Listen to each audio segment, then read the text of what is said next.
एक गांव में एक जमींदार रहता था। उसके 4 बेटे थे, इमरान, वसीम, अकरम और नईम।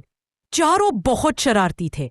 वो दिन रात गांव वालों को तंग करते, कभी किसी के खेत में घुस जाते, कभी जानवरों को भगा देते और किसी की बात नहीं सुनते थे। जमींदार बहुत परेशान रहता था। एक दिन उसने फैसला किया कि अब इन्हें अच्छा सबक सिखाना होगा। उसने अपने बेटों को बुलाया और कहा, बेटों, मेरे पास एक खजाना है जो जमीन के अंदर दफन है, लेकिन मुझे याद नहीं कहा। अगर तुम सब मिलकर सारी जमीन खोद दो तो शायद मिल जाए।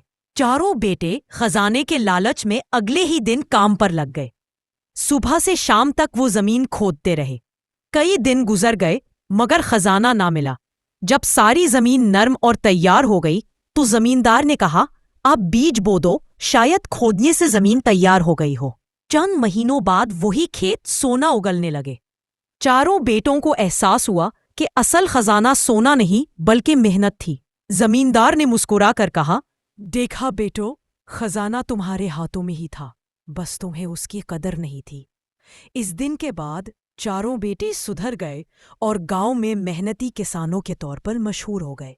अखलाकी सबक: मेहनत सबसे बड़ा खजाना है जो कभी जाया नहीं जाता।